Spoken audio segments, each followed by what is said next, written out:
Essa é uma tradução da palestra de Joel Goldsmith, Como praticar um tratamento específico, parte 2.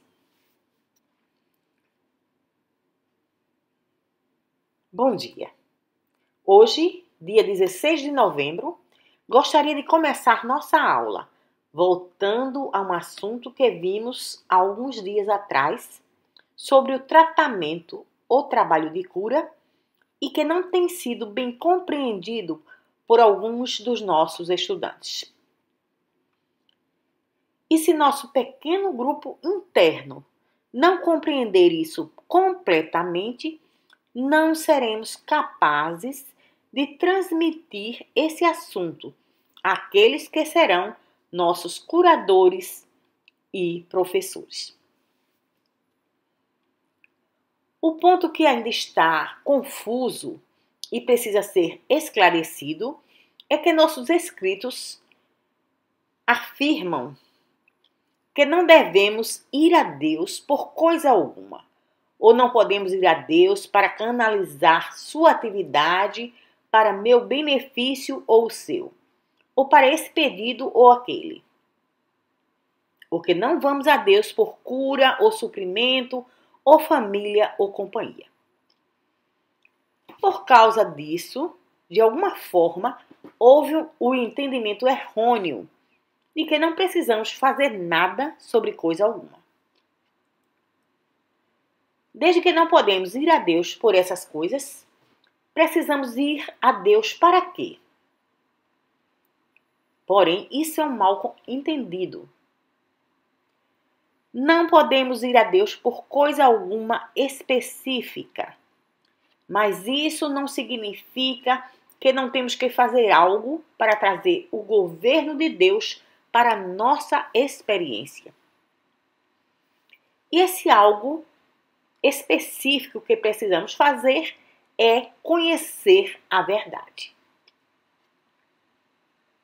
Conhecerás a verdade, e a verdade vos libertará. Jesus nos deixou muitas lições sobre o que fazer. Ele disse: você crê que eu posso fazer isso? Vão e apresentem-se aos sacerdotes. Você precisa perdoar 70 vezes 7. Você precisa orar pelos seus inimigos. O caminho infinito não tira sua responsabilidade individual de fazer alguma coisa. Ele diz que Deus não vai fazer algo por nós porque a parte dele já está feita. Ele já nos concedeu tudo. Entretanto, nós precisamos fazer a conexão para receber o tudo que ele já nos concedeu.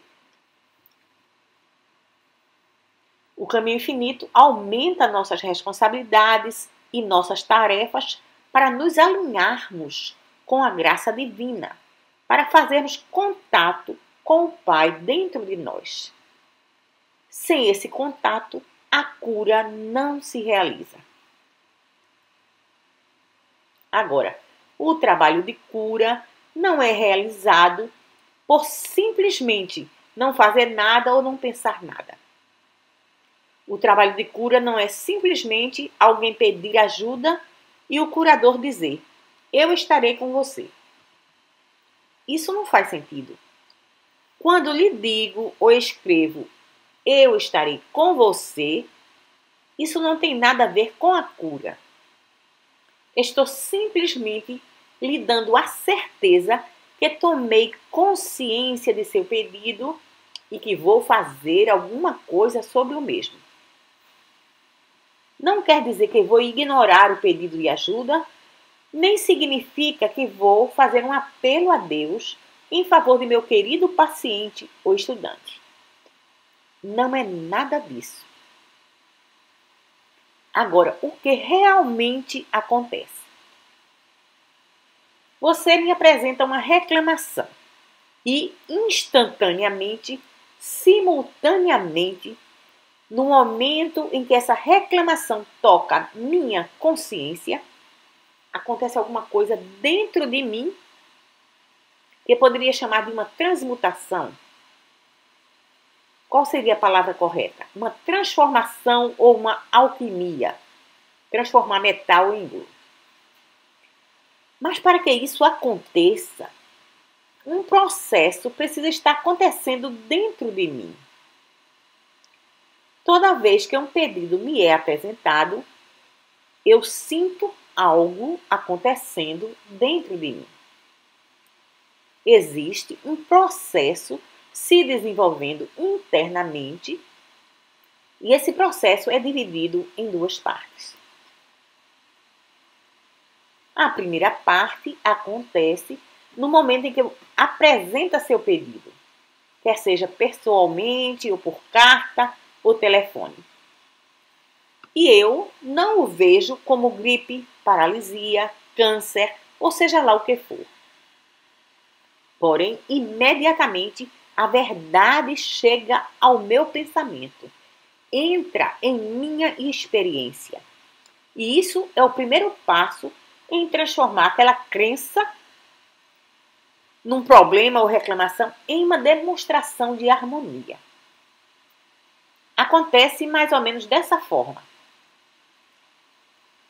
Pode ser que você me apresente uma reclamação sobre uma doença física e, imediatamente, realizo que Deus constitui a realidade do seu ser e que essa ou qualquer reclamação que é apresentada a mim é simplesmente uma imagem mental que chamamos de aparência ou crença, mas que é realmente uma imagem mental que está sendo apresentada a mim. Porém, sei que essa imagem não tem vida, não tem substância, não tem lei, nem continuidade. E, portanto, é sem substância e vazia. Em outro caso, você pode me trazer uma reclamação física e imediatamente penso: espere um minuto.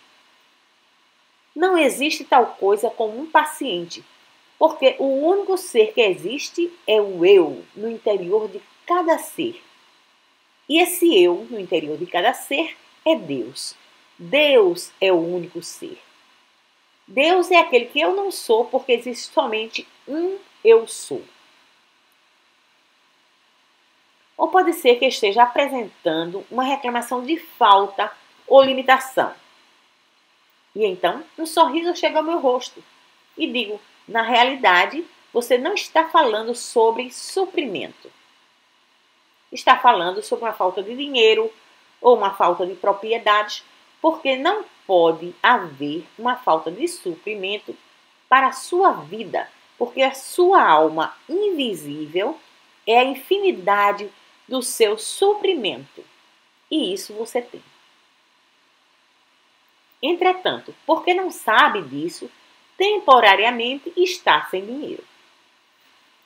Se apenas soubesse que dinheiro não é suprimento, que o eu sou é o suprimento, que o eu do seu ser é suprimento, que suprimento é uma substância invisível, você pararia de viver lutando por suprimento e daria uma chance para que o dinheiro aparecesse.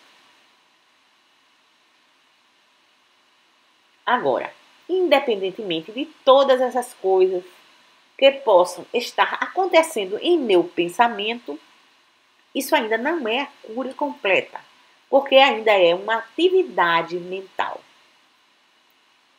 Entretanto, agora, após haver ponderado sobre esses pensamentos, haver meditado sobre eles dentro de mim, preciso relaxar e deixar Deus confirmar esse tratamento. Em outras palavras, preciso relaxar e ficar no estado de receptividade. E então, chega à minha consciência um impulso do Espírito. pode ser na forma de uma respiração profunda, ou pode ser como uma determinada mensagem, como a palavra de Deus, que é aguda, afiada e poderosa, ou pode chegar como uma sensação de harmonia ou paz. Porém, essa é a parte do tratamento ou do trabalho de cura a que chamo graça. A primeira parte foi a atividade da verdade em minha consciência e eu fui responsável por ela. Porém, não tive coisa alguma a ver com a segunda parte. Ela foi a manifestação da graça. Qualquer atividade que venha à minha experiência, sem que eu seja pessoalmente responsável pela mesma, chamo de uma atividade da graça. Em outras palavras, é algo transcendental que aconteceu a mim ou dentro de mim, mas não por mim. A isso eu chamo graça.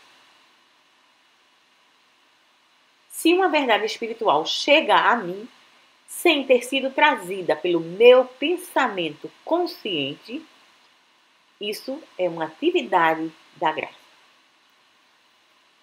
Se chega dinheiro de alguma forma para nós no caminho infinito, sem ser através de um canal pelo qual eu sou responsável, como dando aulas ou vendendo livros, então chama isso um ato da graça. Por exemplo, aquilo que causou originalmente a gravação desses tapes foi um ato da graça, porque conscientemente nunca busquei isso ou pensei sobre isso, ou até mesmo desejei isso. E para falar a verdade, foi trazido a mim, simplesmente aconteceu. Portanto, sei que algo transcendental foi responsável por esse acontecimento. Agora, quando você me apresenta um problema, eu primeiro reafirmo, trago à minha consciência qualquer que seja a verdade que tenha dentro de mim. E isso é resultado dos meus estudos e do fato de praticar o que estudei. Todavia, quando me sento, relaxo e digo: fala, Senhor, teu servo ouve. E fico em silêncio e completamente receptivo.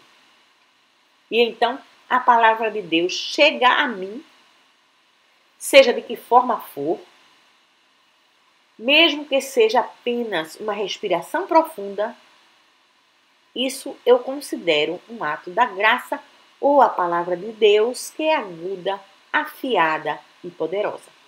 E ela realiza o trabalho. Agora, essas duas partes do processo precisam acontecer em sua consciência cada vez que um pedido chega até você.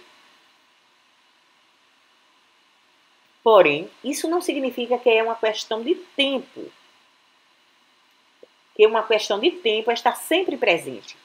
Porque, algumas vezes, quando recebe um pedido, principalmente quando já tem anos de experiência, esse processo inteiro acontece tão rapidamente que nenhum tempo é necessário para realizá-lo completamente. Às vezes acontece em uns poucos segundos. Porém, existem muitas outras ocasiões, e quero ser muito honesto ao lhes dizer que tive que ficar em meditação por noites inteiras para poder chegar a essa segunda parte do tratamento. E algumas vezes tive que continuar o tratamento por semanas ou meses até haver realizado esse contato interior tão profundamente que isso tenha resultado na cura. Agora, eu gostaria que não houvesse nenhum mal-entendido sobre a afirmação de que não podemos ir a Deus por suprimento ou por cura. Não devemos interpretar isso como se não pudéssemos ir a Deus ou que não devamos fazer coisa alguma pela própria razão de que não podemos ir a Deus e esperar coisa alguma de Deus. Precisamos sim ir a Deus, porém não fazemos isso como se fosse uma busca de cura para nós mesmos ou para nossos pacientes. Fazemos isso para alcançar um nível mais elevado de consciência, onde a demonstração da verdade, da perfeição divina acontece. E me deixa explicar isso. Nunca acredite nem por um momento que o bem espiritual surge a partir de qualquer coisa que você conhece ou pensa. Tudo isso pertence ao reino da mente tridimensional, a mente pensante, a qual não é o poder da presença de Deus. É tão somente quando você está acima da mente pensante que alcança a consciência da quarta dimensão, a qual realmente realiza o trabalho. E essa é a razão para a realização da segunda parte desse processo. A primeira parte acontece em sua mente pensante, em sua mente consciente. Porém, a segunda acontece quando você se abre ainda mais completamente para ouvir a verdade e diz: "Fala, Senhor, estou aqui para ouvir a tua voz." Ou diz qualquer coisa dessa natureza e então entra no silêncio profundo. Agora sim, nesse silêncio profundo, você se abriu para a quarta dimensão da consciência e ela realiza o trabalho. Por muitos anos, os estudantes têm acreditado que seu próprio conhecimento ou conhecimento adquirido em livros pode levá-los ao reino dos céus. Porém, isso não é verdade. Todavia, esse passo da mente pensante, esse conhecimento adquirido nos livros, não pode ser evitado. Na realidade, são passos necessários para alcançarmos o reino da quarta dimensão. Entretanto, é somente no reino da quarta dimensão que a cura se realiza. Agora, estamos sendo apresentados a uma reclamação universal que tem o nome de catarata. Eu não sei coisa alguma sobre essa reclamação e não tenho nenhum interesse em saber o que é a causa e o porquê. Meu único interesse no presente momento é que essa reclamação está sendo trazida a mim constantemente pelas pessoas que me pedem ajuda. E até esse momento não senti que esse assunto foi resolvido satisfatoriamente. Portanto, digo que há algo que devemos fazer. Certamente já temos o conhecimento da verdade. E em nosso trabalho específico, nós traremos esse conhecimento à nossa mente. Porém, existe um passo além, que é abrir nossa consciência a esse poder transcendental e receber alguma espécie de iluminação para que essa reclamação seja eliminada da consciência humana. Agora vamos começar nossa meditação, nos unindo conscientemente aqui nessa sala, através da compreensão de que não somos um grupo de pessoas reunidas aqui. Somos o eu. Somos esse único eu e não existe nenhum outro ser aqui, mas somente o eu sou. O eu sou. O único ser. O ser de cada um de nós. Em outras palavras, onde dois ou mais estiverem reunidos, eu estou. Não existem dois ou mais juntos, existe apenas um. E eu estou aqui e eu estou ali, porque eu sou onipresente. Eu não posso estar em lugar algum onde já não esteja, portanto já estou aqui e ali. Esse eu sou inclui tudo o que constitui o ser individual. Vamos meditar. Bom, após essa meditação maravilhosa, eu gostaria de apresentar a essência do trabalho realizado nesse domingo. Aquilo que se apresenta a nós como imagens mentais não tem um princípio criativo, independentemente da forma que assume ou do seu nome, é um efeito. Mas não é o efeito do princípio criador a que chamamos Deus. Não é o efeito ou forma ou corpo de coisa alguma que tenha substância, causa ou lei. Então, tudo isso mostra que cada quadro apresentado a nós deve ser visto como não tendo um princípio criador ou como sendo uma imagem ou forma vazia. Essa foi a lição dessa manhã. Agora, quando esse quadro nos for apresentado, devemos vê-lo como uma atividade do nosso pensamento, não como uma realidade. Então, devemos ter um período de meditação no qual surge o impulso espiritual. E esse impulso espiritual, ele mesmo, é a palavra aguda, afiada e poderosa. E no final, naturalmente, iremos descobrir que nosso objetivo somente pode ser alcançado no grau em que essa presença transcendental, essa graça que é liberada através de nós, dissolve o sentido material.